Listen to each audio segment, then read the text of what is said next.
আসসালামু আলাইকুম, welcome back to my channel. আশা করি সবাই ভালো আছেন।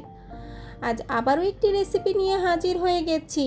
আজ তৈরি করে দেখাবো পাকিস্তানি স্টাইলে আচারি চিকেন। একঘেয়েমি মুরগির মাংস খেতে খেতে যখন ভালো লাগে না, তখন এইভাবে আচারি চিকেন ট্রাই করবেন। আশা করি ভালো লাগবে। রেসিপিটি তৈরি করা একদম সহজ, আর আমি খুবই সহজভাবে দেখানোর চেষ্টা করব যাতে করে আমার বন্ধুরা ইজিলিভাবে তৈরি করতে পারে। চলুন তাহলে আচারি চিকেনের রেসিপিটি দেখে নিই। প্রথমেই আমরা চিকেনটাকে ম্যারিনেট করে নিব। এর জন্য দিয়ে দিব হাফ চামচ থেকে একটু বেশি হলুদ গুঁড়া, 1 চামচ মরিচ গুঁড়া, স্বাদ মতো লবণ। আরও দিয়ে দিচ্ছি 1 চা চামচ আদা বাটা, 1 চা চামচ রসুন বাটা, 2 টেবিল চামচ টক দই। এই রেসিপির মেন উপকরণ 5 ফোড়ন গুঁড়ো। এখানে আমি 1 টেবিল চামচ 5 ফোড়ন গুঁড়ো দিয়ে দিয়েছি। এই রেসিপিতে অবশ্যই 5 ফোড়ন গুঁড়োটা দেওয়ার চেষ্টা করবেন, তা না হলে পারফেক্ট স্বাদ ও গন্ধটা পাওয়া যাবে না। এখন সবগুলো উপকরণ মাংসের সাথে ভালোভাবে নেড়েচেড়ে মাখিয়ে নিতে হবে। মাখানো আমার হয়ে গেছে। এখন এটি 10 থেকে 15 মিনিটের জন্য এক সাইডে রেখে দেব। অন্যদিকে চুলায় একটি কড়াই বসিয়ে দিয়েছি। দিয়ে দিব পরিমাণ মতো তেল। তেলটা গরম হয়ে এলে দিয়ে দিব 3টি শুকনা মরিচ আর কিছু গরম মশলা। গরম মশলার মধ্যে দিয়ে দিয়েছি ছোট ছোট 2টি তেজপাতা, 3টি এলাচ, 3 থেকে 4 টুকরো দারুচিনি, 5-6টি লবঙ্গ। আরও দিয়ে দিচ্ছি আস্ত হাফ চামচ পাঁচফোড়ন, হাফ চামচ কালো জিরা। এখন মশলাগুলো তেলের সাথে নেড়েচেড়ে ভালোভাবে ভেজে নিতে হবে। মশলাগুলো আমার ভাজা হয়ে গেছে। এখন এর মধ্যে দিয়ে দিব পেঁয়াজ কুচি। এখানে আমি হাফ কাপ পেঁয়াজ কুচি দিয়ে দিয়েছি। পেঁয়াজগুলো এখন নেড়েচেড়ে হালকা করে ভেজে নিতে হবে। জাস্ট পেঁয়াজগুলো সফট হয়ে আসা পর্যন্ত ভাজতে হবে। পেঁয়াজগুলো আমার ভাজা হয়ে গেছে। এখন এর মধ্যে দিয়ে দিব ম্যারিনেট করে রাখা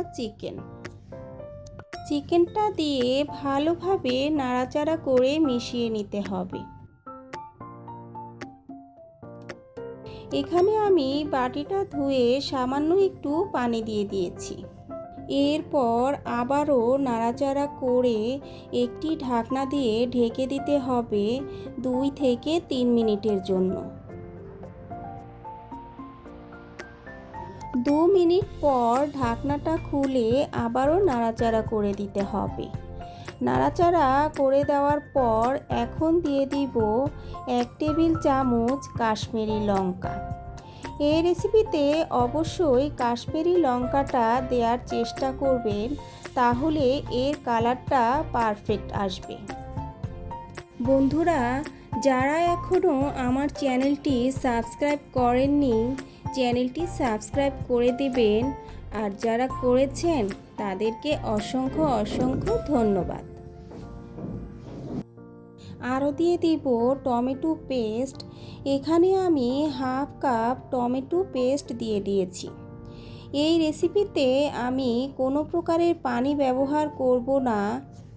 চুলার ফ্লেমটা মিডিয়াম টু লোতে রেখে নাড়াচাড়া করে যেতে হবে। ঢাকনা দিয়ে ঢেকে দিতে হবে, আর কিছুক্ষণ পর পর ঢাকনাটা খুলে নাড়াচাড়া করে দিতে হবে। রান্নাটা আমার প্রায় শেষের দিকে। সব শেষে দিয়ে দিব 4-5টি কাঁচামরিচ আর সামান্য কিছু আদা কুচি। কাঁচামরিচ আর আদা কুচিটা দেওয়ার ফলে কি সুন্দর একটি ফ্লেভার বের হচ্ছে। বন্ধুরা, রেসিপিটি ট্রাই না করলেই মিস।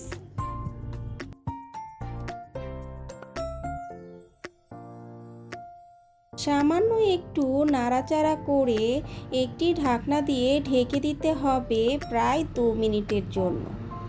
এরপর চুলা থেকে নামিয়ে নিতে হবে। কত সহজেই তৈরি হয়ে গেল পাকিস্তানি স্টাইলে আচারি চিকেন। এখন এটি আপনি ভাত, রুটি, পোলাও, খিচুড়ি যাই দিয়ে খান না কেন একদম পারফেক্ট। রেসিপিটি খুবই সহজভাবে দেখানোর চেষ্টা করেছি। আশা করি সকলের কাছে ভালো লেগেছে। রেসিপিটি যদি ভালো লেগে থাকে ভিডিওতে একটি লাইক দিতে ভুলবেন না, সাথে কমেন্ট আর বেশি বেশি শেয়ার করে দিবেন।